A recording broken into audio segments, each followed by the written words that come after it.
The fall through time. Scott didn't see the portal. One moment. He was stepping through crumbling remains of the old chapel, the scent of damp wood and decay thick in the air. His phone's flashlight flickered against the moss-covered stone walls as he moved deeper inside, drawn by something he couldn't quite name. Then his foot caught on something. A sharp inhale, a misstep, and then the world shifted. It wasn't like falling. It was like being pulled. His stomach lurched as a rush of cold air wrapped around him. The chapel walls stretching, twisting, then snapping back into place. Scott landed hard on his hands and knees, gasping. His phone hit the ground beside him, its glow flickering wildly. The chapel was still there, but something was wrong. The walls, once cracked and worn by centuries of neglect, stood tall and pristine. The altar at the front, which had been little more than rubble, was now whole, its intricate carvings untouched by time. Candles flickered in their holders, their flames swaying as if disturbed by a passing breeze. He scrambled to his feet, heart pounding, and pushed open the heavy wooden doors. The air smelled different, fresh, clean, like the earth after a storm. The overgrown weeds that had choked the path before were gone, replaced by carefully manicured gardens bursting with color. The house, no, the estate, stood ahead, its once worn facade now gleaming in the warm sunlight. And then him. A man stood at the entrance, watching Scott with sharp, piercing blue eyes. He was tall, effortlessly elegant, dressed in a dark embroidered coat that looked straight out of historical drama. Except this wasn't a reenactment. The man stepped forward, expression unreadable. "Who are you?" His French accent was crisp, commanding. Scott swallowed hard. "I rented a room here." The man's brow furrowed. "Impossible. This is my home, and I have never rented anything to anyone." Scott opened his mouth to argue, but movement caught his eye. A servant passing through the grand doorway, dressed in full 18th century attire, carrying a flickering candle. No phones, no electricity, no modern sounds, just a rustling of leaves and the distant clip-clop of hooves on cobblestone. His breath hitched. "Oh shit, I just fell into the past." Through the chapel door, a time travel gay romance. The fall through time. Scott never planned to fall through time. He had come to France for one reason, to forget. Forget Charles, forget the betrayal, forget the 8 wasted years of his life spent with a man who saw him as nothing more than an option. Scott wanted space, solitude, and the quiet charm of the French countryside to clear his head. That was how he found himself at Château de Beaumont, a historic estate turned bed and breakfast, nestled deep in the forests of Normandy. The house, grand yet eerily silent, stood like a forgotten relic of the past. And on the farthest edge of the property, hidden among the trees, was the chapel. The owner had mentioned it briefly, an old ruin, long abandoned, not safe to explore. But Scott had never been great at following rules, especially not with a head full of whiskey and a heart full of regret. So, on his second night at the estate, he took a walk under moonlight, past the well-kept gardens and into the woods, drawn by the silhouette of crumbling stone and ivy-covered walls. The chapel was still standing, but barely. Inside, the air was damp, thick with the scent of rotting wood and earth. Moonlight streamed through shattered stained glass windows, painting fractured colors across the stone floor. Scott stepped cautiously, his phone's flashlight casting long, eerie shadows against the altar, the old pews, the forgotten relics of a time long past. And then he saw it, a narrow passage hidden beneath a collapsed section of the floor. Scott crouched, heart pounding with curiosity. The opening was just wide enough to squeeze through, leading downward into darkness. Against his better judgment, he shined his flashlight inside. A tunnel. All right, Indiana Jones moment, he muttered to himself, lowering his body into the passage. The air grew colder as he moved forward, the stone walls closing around him. The tunnel twisted beneath the chapel, deeper and deeper, until suddenly his foot hit nothing. The ground gave way. Scott barely had time to gasp before he was falling, not down, but through. The world around him twisted, blurred, pulled him into something that felt like sinking and flying at the same time. Wind howled past his ears, his stomach lurched, his skin tingled with static. Then silence. Scott landed hard, coughing against the damp earth. His phone hit the ground beside him, the screen flickering wildly. He groaned, rubbing his head, blinking against the darkness. The tunnel was gone. The chapel was still there, its walls standing tall and unbroken. Candles flickered in their holders. The altar was whole, no longer a crumbling ruin. Scott stumbled to his feet, heart pounding, and pushed open the heavy wooden doors. The garden stretched before him, pristine, no overgrown weeds, no fallen statues. The fountain, once shattered, now flowed with crystal clear water. The scent of freshly turned earth filled the air. Something was wrong. Then he saw him. A man stood at the entrance of the house, watching him with piercing blue eyes. He was tall, aristocratic, breathtakingly handsome, dressed in a dark embroidered coat that looked straight out of a period drama. Except this wasn't a reenactment. The man took a step forward, brows furrowing. "Who are you?" His French accent was rich, commanding. Scott swallowed hard, forcing a smile. I rented a room here." The man's expression hardened. "Impossible. This is my home, and I have never rented anything to anyone." Scott opened his mouth to argue, but then a servant passed by behind the man, dressed in full 18th century attire, carrying a flickering candle.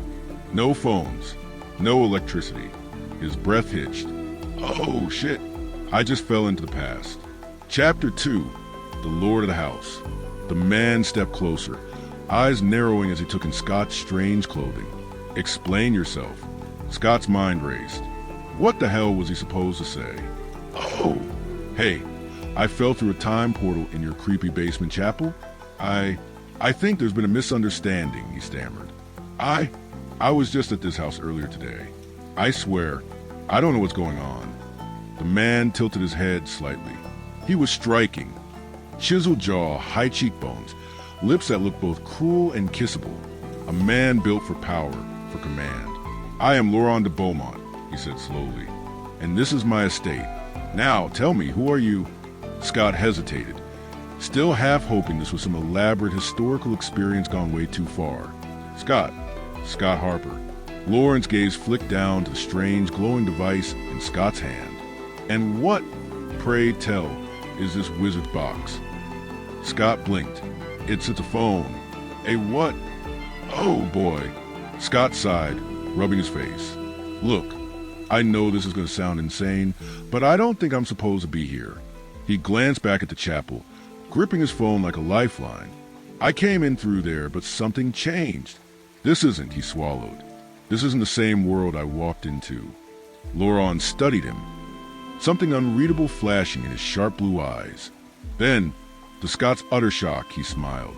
Not cruelly, not mockingly, but like a man who had just stumbled upon something far more interesting than he expected. "Curious," Lauren murmured, stepping even closer. His voice dropped, rich with something Scott couldn't quite place. "And tell me, Scott Harper, if you are not meant to be here, why do I feel as though fate has sent you to me?" Scott's breath caught. The way Lauren looked at him, intense, searching, knowing, sent a shiver down his spine. And suddenly, for the first time in a long time, Scott wasn't thinking about Charles. Scott sat across from Lauren in the dim glow of his rented room's antique chandelier, his mind still reeling from the whirlwind of events. Just hours ago, he had stumbled through time, met a closet aristocrat, and now they were both sitting in 2025, sipping coffee from a machine that had left Lauren absolutely baffled. Lauren's fingers trailed over the sleek glass of Scott's phone, his eyes filled with childlike wonder. This is a miracle," he murmured, his thick French accent wrapping around every word. Music, paintings, letters, all in one tiny box. Scott chuckled. "And that's just the beginning. You haven't even seen the internet yet." Lauren looked up at him, his expression shifting from awe to something more serious. "And yet, for all these wonders, you leave it behind? Stay in my time?" Scott swallowed. He had considered it. The 1700s held a strange allure. Lauren, the sprawling beauty of the estate, a chance to reinvent himself. But no electricity, no running water, no health care. That was a steep trade. "I don't know," Scott admitted. But now you're here, and we have to figure out what's next. Laurent set the phone down and leaned forward. I do not wish to return, not if it means losing you. Scott's breath caught in his throat. 8 years with Charles had left him numb to such earnest declarations. But Laurent wasn't Charles. He wasn't jaded or deceitful. He was a man who had risked everything to step into a new world for the chance at something real. Then we make it work, Scott said, determination flaring in his chest. But first, we have to prove that house is ours. The next morning, they drove into the city to meet with an estate lawyer. Laurent was enthralled by the car ride, pressing his hands to the window like a child on his first amusement park visit. Scott couldn't help but smile. It was a kind of wonder he wished he still had about the world. At the law office, the receptionist eyed Laurent's old-fashioned attire with curiosity, but said nothing as she led them to an office lined with bookshelves. A sharply dressed woman in her 50s greeted them with a firm handshake. Mr. Carter, Mr. Laurent de Beaumont, Laurent supplied, standing tall. I have come to reclaim what is rightfully mine. Scott passed over the old will, its parchment edges slightly frayed from centuries of storage. This was written in the 1700s. It names Laurent and me as the rightful owners of the estate in 2025. The lawyer arched an eyebrow. This has to be a forgery. It's not, Scott insisted. Look at the family records. That will was made by his ancestors, by him. Laurent nodded. I wrote myself. She gave him a skeptical look, but retrieved a thick folder from her filing cabinet. As she flipped through the pages, her expression slowly shifted from mild amusement to shock. There is an identical document in our archives, she admitted. A centuries-old joke among your family, Mr. de Beaumont. No one ever believed it would come to pass. Yet here we are, Laurent said smoothly. The lawyer sat back, eyes darting between them. This is going to be one hell of a legal battle. Scott exhaled, glancing at Laurent. Good thing we have time. Scott and Laurent stepped out of the law office, the weight of what they had just set in motion settling over them. The streets of Paris bustled around them, but Laurent seemed lost in thought, his fingers brushing over the lapel of his borrowed coat. The city had changed so much, and yet it still held echoes of the world he once knew. Do you think they will fight us? Laurent asked as they walked toward a cafe on the corner. Scott sighed. Oh, absolutely. No one just going to hand over a historic estate to two guys claiming time travel inheritance rights. Laurent smirked. Then we must be clever and determined. They slipped into the cafe, the warm scent of espresso wrapping around them. Laurent studied the modern world with fascination, eyes darting to the glowing menu boards and the effortless way people paid with just a tap of their cards. Scott ordered for them, guiding Laurent to a small table near the window. Laurent leaned forward. Tell me, what will they do? The ones who claim my home. First, they'll try to prove the will is a fraud. Then, they'll try to prove you're a fraud, Scott explained, stirring his coffee. If they can't do that, they'll find some legal loophole to make sure we never get near that house. Laurent's jaw tightened. It is my house, my family's house. I wrote that will so that we would always have it. Scott reached across the table, placing his hand over Laurent's. Then we fight for it, together. Laurent's fingers curled around Scott's, a silent promise between them. The legal battle began almost immediately. The current estate holders scoffed at the claim, dismissing it as some elaborate hoax. Lawyers were hired. Investigators were sent to dig into Scott's and Laurent's backgrounds. Every piece of their story was scrutinized, and yet it will remain undeniable. As the weeks passed, Laurent adapted to modern life with an ease that surprised Scott. He devoured history books, catching up on the centuries he had missed. He was particularly fascinated by how France had evolved, the revolutions, the changes in society, the way his love, was no longer something to be hidden in the shadows. One evening, as they sat on the balcony of Scott's rented apartment, overlooking the Seine, Laurent turned to him. Tell me, mon amour, did you ever imagine this? That you would bring a man from the past to your time, and he would fall in love with you? Scott laughed. Honestly, I didn't imagine anything after Charles. I thought I was done with love. Laurent cupped Scott's face, his thumb tracing his cheek. Then let me show you that love is never truly lost. It simply waits for the right time. Scott leaned in, their lips meeting in a kiss that felt like centuries in the making. Scott stood at the kitchen counter, pouring coffee into two mismatched mugs, his mind still tangled in the impossibility of it all. Château de Beaumont, an 18th century aristocrat, was now sitting cross-legged on his couch, flipping through television channels like a pro. Every few seconds, Laurent would pause on a program, his brows knitting together in either fascination or horror. Is all your entertainment so dramatic? He mused, stopping on a reality show featuring people screaming at each other over infidelities. Scott chuckled. You haven't even seen soap operas yet. Laurent scoffed. Soap? As in cleansing. Scott handed him his coffee and sat down. Not exactly. They're just long, drawn-out dramas about love, betrayal, secret twins. You'd fit right in. Laurent smirked. My life is already a drama. I need no more. Scott took a sip of coffee, watching him. So what we do now? Laurent set his cup down and straightened. We fight for what is ours. That house, our house, it is the key to everything, a place to belong. Scott hesitated. You don't feel like you belong here? Laurent glanced around the small apartment, the soft hum of traffic outside, the distant chatter of neighbors, the glow of LED lights. It was all so different from the candlelit halls of his estate. I am learning, he admitted, but my world has been ripped from me. That house is the last piece of my past. He turned to Scott, his expression earnest. And perhaps the first piece of our future. Scott felt his heart lurch at the word "our." This wasn't just about the house or the legal fight. It was about two men from two different centuries trying to carve out something real in the madness of time. He exhaled. All right, let's win this thing. Laurent grinned, and for the first time since it arrived in 2025, Scott saw it. Not just determination, but excitement, adjusting to the future. The next few days were a whirlwind of learning for Laurent. Scott took him out into the city, watching him experience the modern world with equal parts wonder and terror. Crosswalk signals confuse him. Why does the man change colors? Is he some kind of spectral guardian? The grocery store overwhelmed him. There are 100 types of bread. How do you choose?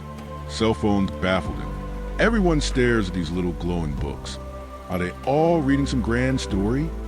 Scott tried not to laugh. They're mostly doom-scrolling social media. Laurent looked at him, dead serious. And this is enjoyable? Not even a little.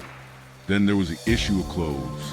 Laurent's regal antique wardrobe, while stunning, wasn't exactly built for blending in. Scott had to all but wrestle him into jeans and a simple sweater. They are tight, Laurent grumbled, adjusting the waistband. They're slim fit, Scott corrected. Laurent narrowed his eyes. They are oppression. Scott had to admit, watching an 18th century nobleman glare at a pair of Levi's was a highlight of his week. The legal battle begins. The estate lawyer, Ms. Ramirez, had spent days poring over records, trying to make sense of the impossible. Let me get this straight, she said, rubbing her temples. You, Château de Beaumont, wrote this will in the 1700s, knowing that you and your future descendant, she gave Scott a skeptical look, would reclaim the house in 2025? Laurent nodded. That is correct. Scott leaned forward. And since the document is real and stored in historical archives, that means we have legal standing, right? Ms. Ramirez sighed. In theory, yes, but you have to understand this is unprecedented. The estate has been passed through multiple hands. Even if this will technically holds up, there will be people who fight you for it. Laurent's jaw tightened. Then let them fight. Scott glanced at him. He wasn't just some displaced aristocrat. He was a man who had lost everything twice. And now, he was willing to go to war for a home that had once been his sanctuary. Ms. Ramirez tapped her pen against the desk. We'll need a solid argument. We have history on our side, but we'll also need proof of identity. She turned to Laurent. And let me be blunt. There's no way a court is going to believe you're the same man from the 1700s. Scott's stomach dropped. He hadn't considered that. Laurent, however, smiled. Then we shall convince them. Ms. Ramirez arched a brow. And how do you plan to do that? Laurent stood, adjusting his posture into something regal. His voice deepened, slipping into commanding tone of a man who once owned an estate, who had ordered servants, who had lived and breathed another era, because I am Laurent de Beaumont, and soon they will know it. Scott swallowed. For the first time, he believed it too. Scott never thought he'd find himself preparing an 18th century aristocrat for a legal battle in 2025. But here he was, sitting across from Laurent at the kitchen table, surrounded by stacks of books, old documents, and printouts from historical records. Laurent studied them with the sharp focus of a man preparing for war. You really think we can convince a judge that you're you? Scott asked, running a hand through his hair. That's kind of a big ask. Laurent smirked. Would you rather I tell him I'm a ghost? Scott snorted. Honestly, that might be more believable. Laurent sat back, fingers tapping on the table. We must build a case not only on legality, but on my identity. The records say Laurent de Beaumont vanished without a trace. We must argue that I did not vanish. I survived, that I am him. Scott raised an eyebrow. Survived for 250 years? Laurent shrugged. Details. Scott sighed. You're lucky you're pretty. Laurent's lips curled into a knowing smile. You think I am pretty? Scott felt warmth rise in his face.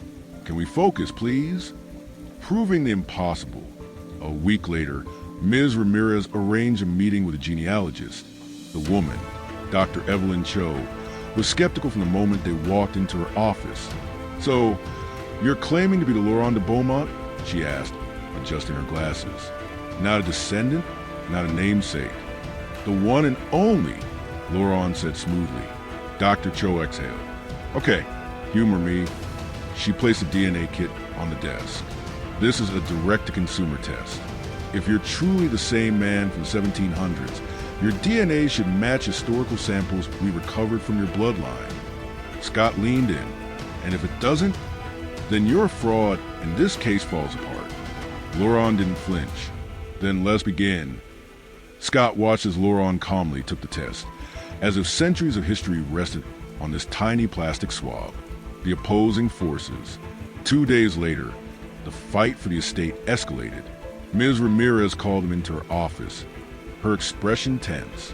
We have a problem, she said, sliding a document across the desk. The current owner of the Beaumont estate, Victor Langley, is challenging your claim, and he's bringing a team of lawyers.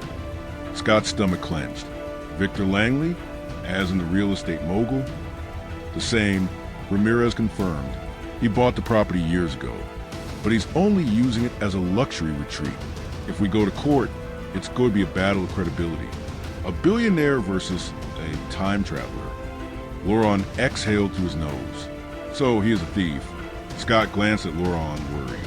He could see the storm building in those dark eyes, the controlled fury of a man who had lost everything once before. Can we win? Scott asked. Ramirez hesitated. The DNA test might help if it proves his lineage. But even then, we need to show that Lawrence will override Langley's ownership.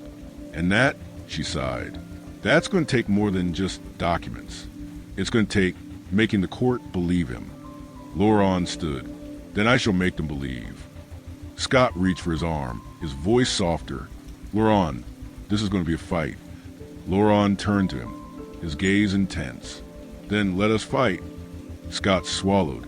He had no idea how this would end, but one thing was certain. He wasn't letting Laurent do this alone. The DNA results and the weight of waiting. 2 weeks passed. 2 weeks of waiting.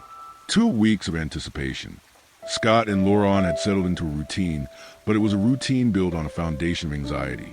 Every morning, they woke with the unspoken question hanging in the air. Today? Will today be the day? They explored Paris, yes, but the joy was often muted. Laurent's fascination with the modern world was still present, yet it was now tinged with nervous energy.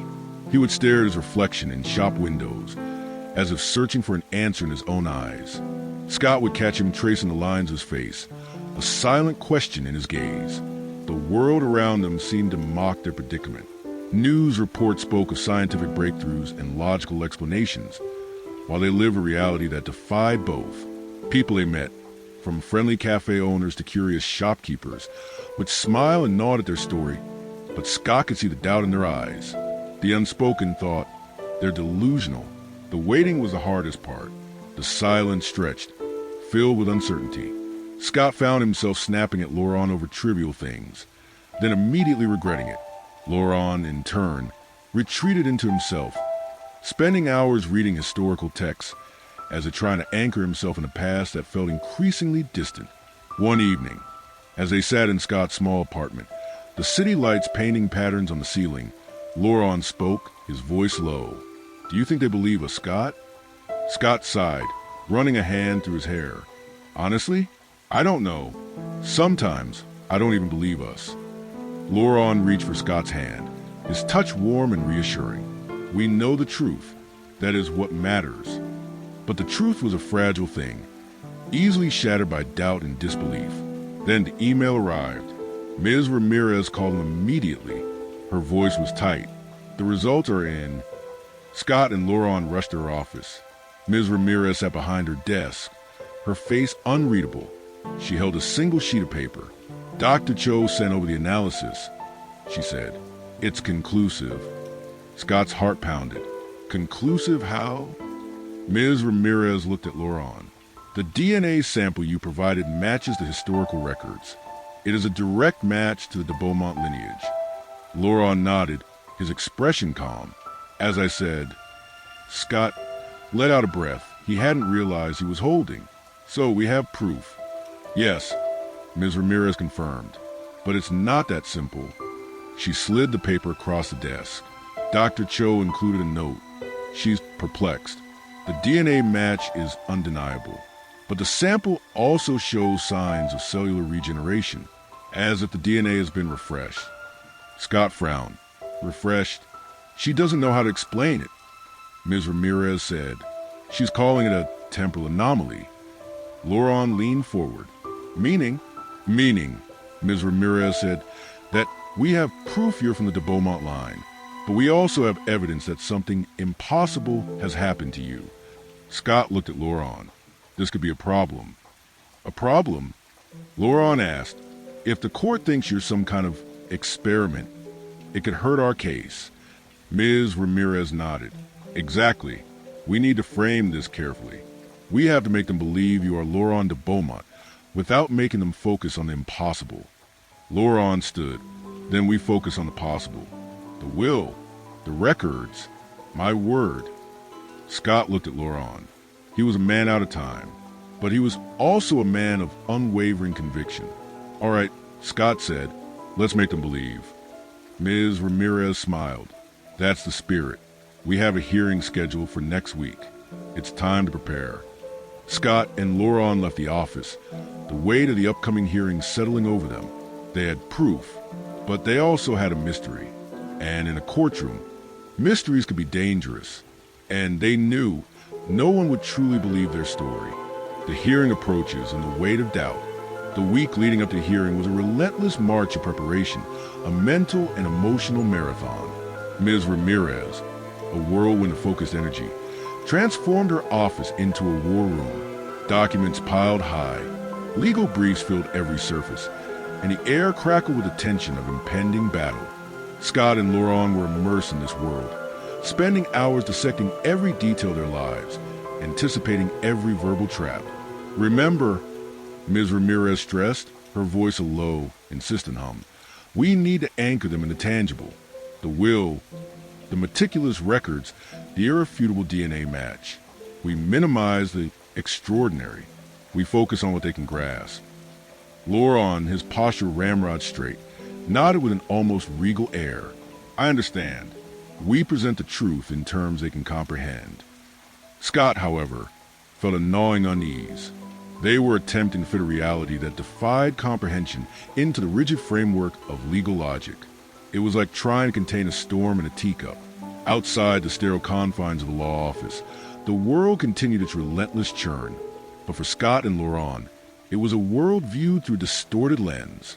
Every casual glance, every hushed conversation, felt like a silent verdict. They were pariahs, their story a strange cocktail of fascination and ridicule. Laurent, usually so composed, began to show the strain. He'd wander through Scott's apartment, his fingers tracing the modern furniture, his eyes distant. He'd spend hours gazing out at the city's glittering sprawl, a silent dialogue with a world that was both alien and alluring. Scott tried to bridge the growing distance, but words seemed to lose their meaning. Hollow echoes in face of such profound displacement. "They see me as a ghost," Laurent whispered one evening, his voice heavy with a weariness that belied his aristocratic bearing, a curiosity, a relic of forgotten age. Scott sat beside him, the silence between them thick with unspoken fears. He took Laurent's hand, the warmth of his touch a fragile anchor. "They don't understand, Laurent, but we do, and that's what matters." But even that certainty felt fragile, a thin shield against the storm of doubt. The day of the hearing dawned, cold and unyielding. The courthouse, a monument of stone and steel, loomed like a fortress. The air inside hummed with a nervous energy, a palpable tension that clung to every surface.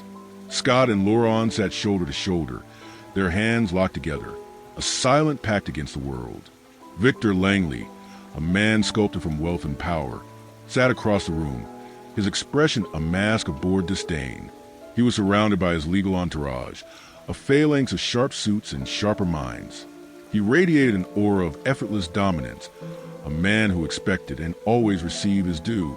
The hearing commenced, Ms. Ramirez's voice cutting through the tension, laying out their case with surgical precision.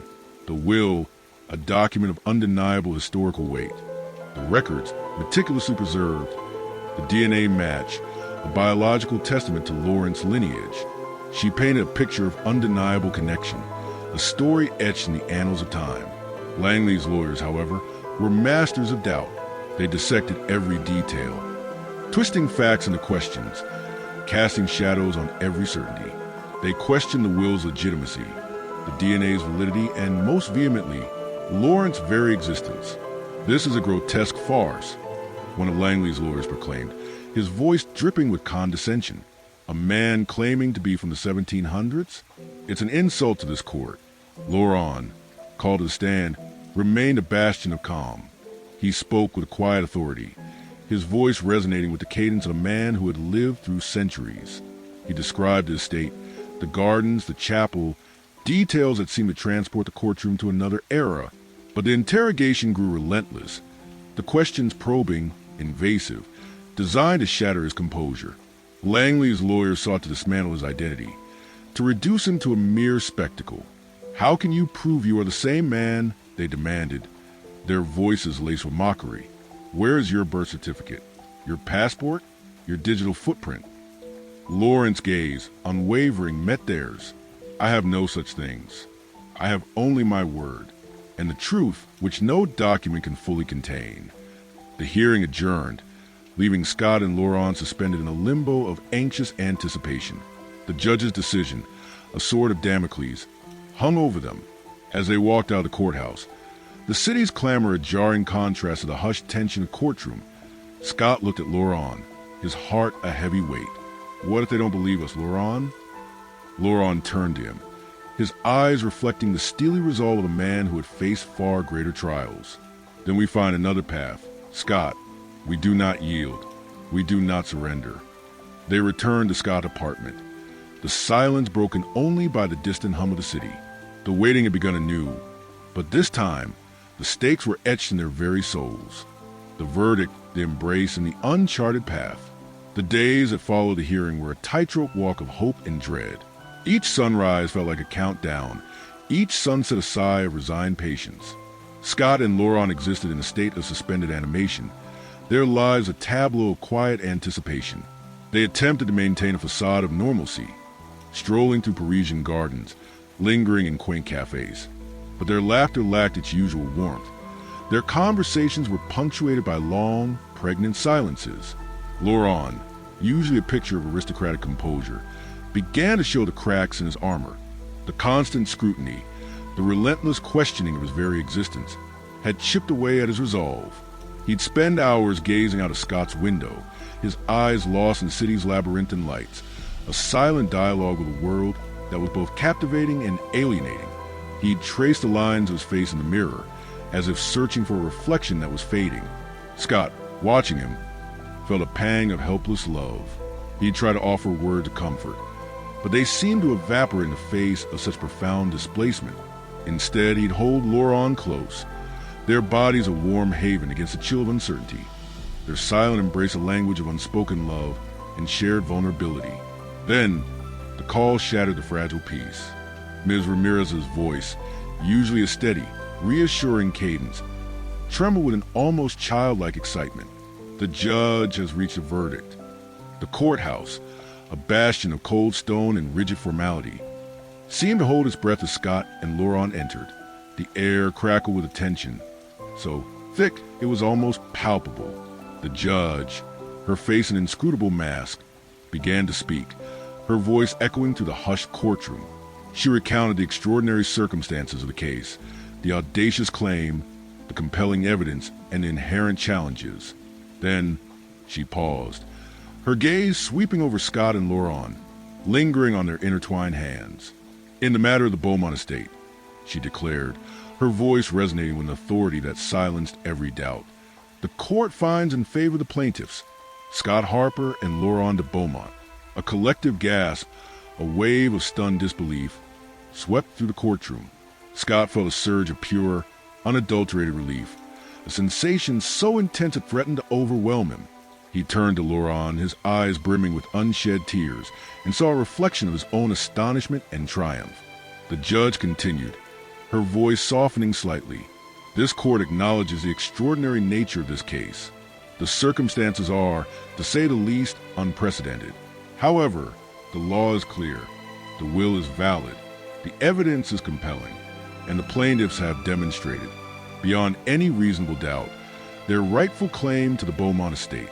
She then addressed Victor Langley, her voice hardening with righteous indignation.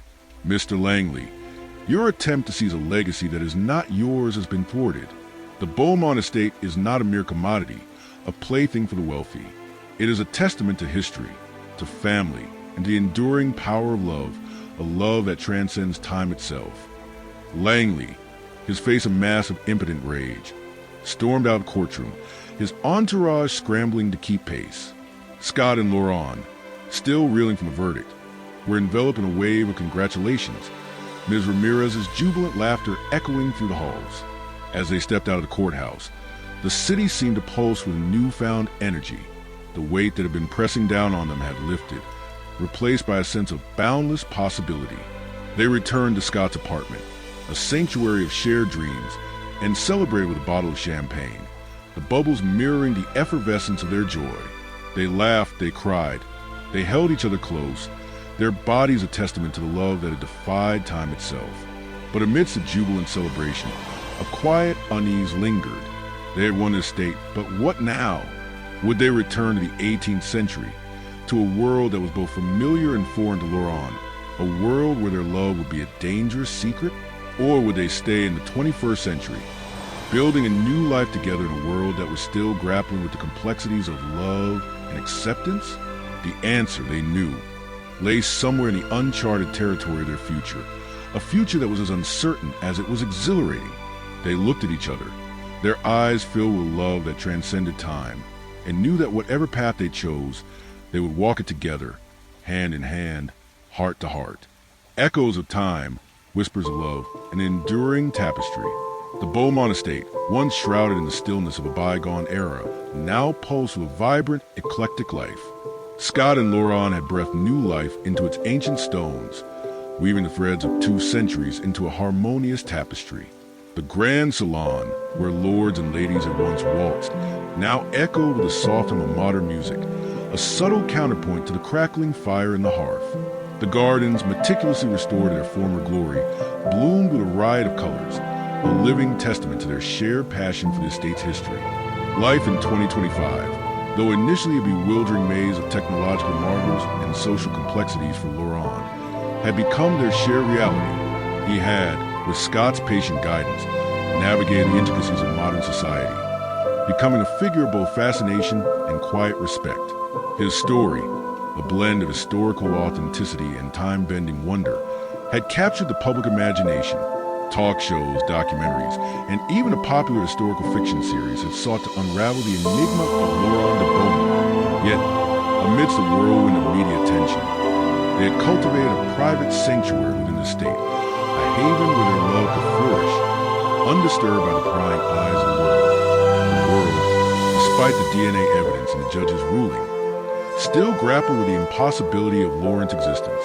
Whispers of elaborate hoax, masterful illusion, and unexplained phenomenon lingered, a subtle undercurrent of doubt that refused to dissipate. But for Scott and Laurent, the opinions of others had become mere background noise, a distant echo in the symphony of their shared life. They had found solace and strength in each other, their love a beacon in the face of skepticism. They had chosen to anchor their lives in 2025, to build their future in a world that, despite its initial resistance, had eventually embraced them. Yet, the allure of the past, the pull of the 18th century, remained a constant presence. Once a year, as the anniversary of their first meeting approached, they would descend into the restored chapel's basement, their footsteps echoing on the ancient stone, and step through the shimmering portal, a pilgrimage to their former lives. Each journey back was a bittersweet symphony of nostalgia and poignant reminders of time's relentless passage. The servants, once youthful and vibrant, now carried the weight of years, their faces etched with the stories of their lives. The estate, though lovingly preserved, bore the subtle marks of time, a silent testament to the lives lived and lost within its walls. They would spend precious days revisiting familiar haunts, sharing stories and offering glimpses of the future, a bridge between two worlds. With each return, they noticed the effects of time more. The people they visited were getting older, and so were they. Eventually, they both realized that the yearly trip was taking a greater toll on them. They were getting too old to travel back in time. With a silent agreement, they decided to stop their journeys. Years flowed into decades. The lines on their faces deepened, their hair silvered, but the spark of their love remained as bright and unwavering as ever. They had built a life together, a tapestry woven from the threads of two different eras, a testament to the enduring power of connection. One evening, as the sun dipped below the horizon, painting the sky in a breathtaking panorama of gold, crimson, and violet, Scott and Laurent sat side by side in the chateau's grand salon, their hands clasped tightly. A fire crackled in the hearth, casting a warm, flickering glow on their faces, illuminating the lines etched by time and love. Laurent turned to Scott, his eyes, still a vibrant blue, filled with a depth of emotion that transcended words. "Do you remember," he whispered, his voice a low, gentle rumble, "the first time we met in the chapel garden?" Scott smiled, his own eyes reflecting the warmth of the fire. "How could I forget? You looked at me as if I were a ghost, a phantom from another world." Laurent chuckled, a sound that resonated with warmth and affection. "And you, a wizard with your glowing box, a messenger from a future I could scarcely imagine." They fell silent, their hands still intertwined, the unspoken language of their love filling the space between them. Scott leaned in, his lips brushing against Laurent's, a gentle caress that spoke of years of shared intimacy. A soft sigh escaped Laurent's lips, and he turned to Scott, their eyes locking, their gazes mirroring the depth of their connection. Their kiss was tender, a slow, deliberate exploration, a silent acknowledgement of the years they had shared, the trials they had overcome, and the love they had nurtured. It was a kiss that spoke of enduring commitment, of shared memories, of a bond that had defied the boundaries of time itself. They held each other close, their bodies a testament to the love that had weathered the storms of centuries, their embrace a silent promise of forever. As the fire crackled and the shadows danced, they knew that their journey, though extraordinary, had led them to this moment, to this love, to this enduring connection. They were two souls bound by time and love, forever intertwined, their story a testament to the enduring power of the human heart.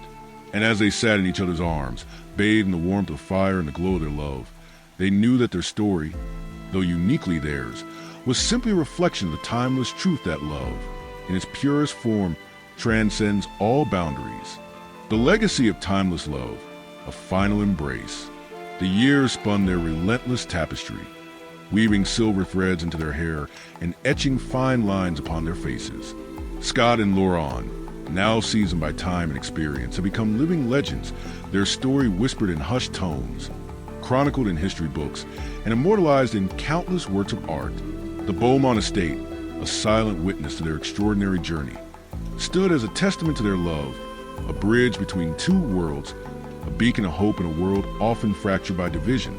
Their lives, though outwardly ordinary, were imbued with a quiet magic, a sense of timelessness that permeated every aspect of their existence.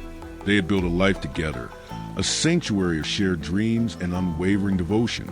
They had faced skepticism, overcome prejudice, and defied the very fabric of time, their love a constant, unwavering force in a world of constant change. They had stopped their yearly journeys to the 18th century.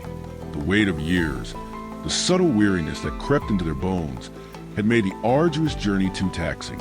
They had said their final farewells, their hearts heavy with a bittersweet mixture of nostalgia and acceptance. The estate, in its 18th century guise, remained a cherished memory, a poignant echo of a world they had left behind. One crisp autumn evening, as the sun painted the sky in a breathtaking kaleidoscope of fiery hues, Scott and Laurent sat side by side in the chateau's grand salon, their hands clasped tightly, their gaze fixed on the dancing flames on the hearth. The years had softened their features, but their eyes, still vibrant and alive, reflected the enduring spark of their love. "Do you remember," Scott whispered, his voice a gentle caress, "the day we met in the chapel garden?" Laurent smiled, a soft, tender expression that illuminated his face. "How could I forget? You appear like a vision, a messenger from a world I could scarcely comprehend." Scott chuckled, a low, rumbling sound that filled the room with warmth. "And you, a lord of the manor, a man out of time." They fell silent, their hands still intertwined, the unspoken language of their love filling the space between them. The fire crackled and popped, casting dancing shadows on the walls, creating an intimate, almost sacred atmosphere. Laurent turned to Scott, his eyes filled with depth of emotion that transcended words. "Our journey, Scott," he whispered, his voice laced with quiet wonder. "It has been extraordinary." Scott nodded, his gaze meeting Laurent's. "It has been our life, Laurent. Our love." A comfortable silence settled between them, a silence filled with shared memories, unspoken emotions, and the quiet contentment of a love that has stood the test of time. Laurent reached for Scott's face, his touch gentle, his fingers tracing the lines etched by time and love. "You know," he whispered, his voice barely audible, "I would not change a single moment." Scott leaned in, his lips brushing against Laurent's, a gentle caress that spoke of years of shared intimacy. "Nor would I, my love." Their kiss was tender, a slow, deliberate exploration, a silent acknowledgement of the years they had shared, the trials they had overcome, and the love they had nurtured. It was a kiss that spoke of enduring commitment, of shared memories, of a bond that defied the boundaries of time itself. They held each other close, their bodies a testament to love that had weathered the storms of centuries, their embrace a silent promise of forever. As the fire crackled and the shadows danced, they knew that their journey, though extraordinary, had led them to this moment, to this love, to this enduring connection. They were two souls bound by time and love, forever intertwined, their story a testament to the enduring power of the human heart. The fire slowly died down, leaving only embers glowing in the hearth. Scott and Laurent, still holding each other close, drifted into a peaceful slumber, their dreams filled with the echoes of their shared past and the quiet contentment of their enduring love. And as they slept, they knew that their story, though uniquely theirs, was simply a reflection of the timeless truth that love, in its purest form, transcends all boundaries, all limitations, all time. They were home,